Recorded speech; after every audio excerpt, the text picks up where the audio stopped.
চায়ের দোকানে আড্ডা থেকে বিজেপি সমর্থককে কোপ, গুরুতর জখম অবস্থায় হাসপাতালে চিকিৎসাধীন জখম অনির্বাণ মুখোপাধ্যায়। শনিবার দুপুর প্রায় 1:30 নাগাদ গড়িয়া ভ্যালি পার্ক অঞ্চলে চায়ের দোকানে আড্ডা চলছিল। সেখানে ভোট সংক্রান্ত আলোচনায় বচসা বাঁধে বিজেপি সমর্থক অনির্বাণ মুখোপাধ্যায় ও তৃণমূল কাউন্সিলর ঘনিষ্ঠ সুদীপ দাসের। বচসা চরমে পৌঁছলে অনির্বাণের গলায় চপার চালাতে গেলে বাধা দেন তিনি।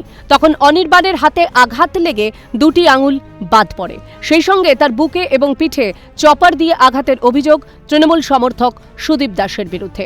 অনির্বাণকে উদ্ধার করে প্রথমে স্টেট জেনারেল হাসপাতালে নিয়ে যাওয়া হয়, তারপর সেখান থেকে এসএসকেএমে স্থানান্তরিত করা হয়। ঘটনাস্থলে পাটুলি থানার পুলিশ। অভিযুক্তকে গ্রেফতার করেছে পুলিশ। স্থানীয় সূত্রের খবর, 2021 সালের বিধানসভা ভোট পরবর্তী হিংসায় জড়িত ছিলেন এই সুদীপ দাস। বিষয়টি নিয়ে তদন্ত শুরু করেছে পুলিশ। প্রকাশ্য দিবালোকে এই ঘটনাকে কেন্দ্র করে তীব্র চাঞ্চল্য এলাকায়, আতঙ্কিত স্থানীয় মানুষজন। মানে এরকম করে দৌড়দৌড়ি করছে, তাই আমার ছেলে বলে মা রক্তই ভেসে যাচ্ছে, তুমি একটা কিছু করো। তা আমি আমার গলায় ছিল অন্না, তাড়াতাড়ি করে গিয়ে ওর হাতটা বেঁধে দিয়ে বলি যে বসো। তারপরে দোকান থেকে একটা জল নিয়ে আমার ছেলেকে বললাম যে গালে একটু জল খাওয়া। ছেলেটা কাঁপছিল থরথর করে। যিনি তৃণমূলের ছিলেন তিনি বলছিলেন যে বিজেপি তো চুরি করে জিতেছে। তো উনি প্রতিবাদ করেছেন যে এটা তো হয়নি, নির্বাচন কমিশন সঠিকভাবে ভোট করিয়েছে বলে, মানুষ ভোট দিতে পেরেছে বলে বিজেপি জিতেছে।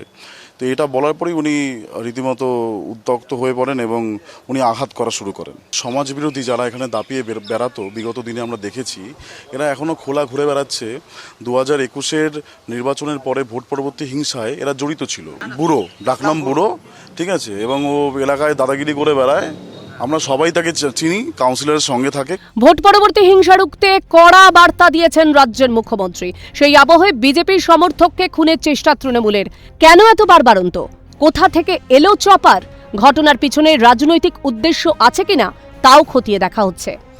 ভোট পরবর্তী হিংসায় আক্রান্ত শহর কলকাতায় একেবারে শনিবার বেলা দুপুর 1:30 নাগাদ বিজেপির সমর্থক, এবং যে বিষয়টি দেখা যাচ্ছে যে এই যে জায়গা ঘিরে দেওয়া হয়েছে গড়িয়া পাটুলি থানার তরফে, সেখানে বেলা 1:30 নাগাদ এখানে দুই ব্যক্তির মধ্যে বচসা বাঁধে এবং বচসার মূল যে বক্তব্য তা হলো বিজেপি ভোট চুরি করে জিতেছে, এমনটাই বিষয়টি উঠে এসেছিল। এবং তার প্রেক্ষিতে প্রতিবাদ করতে যাওয়ায় বিজেপি সমর্থক অনির্বাণ মুখার্জি তাকে চপার দিয়ে আঘাত করেন এই এলাকারই তৃণমূল সমর্থক সুদীপ দাস ওরফে বুড়ো। ক্যামেরায় সুদীপ্ত দত্তের সঙ্গে অদ্রিজা ঘোষ ও খালেদ জামাল এবং অভিরূপা সাহার রিপোর্ট, ক্যালকাটা নিউজ।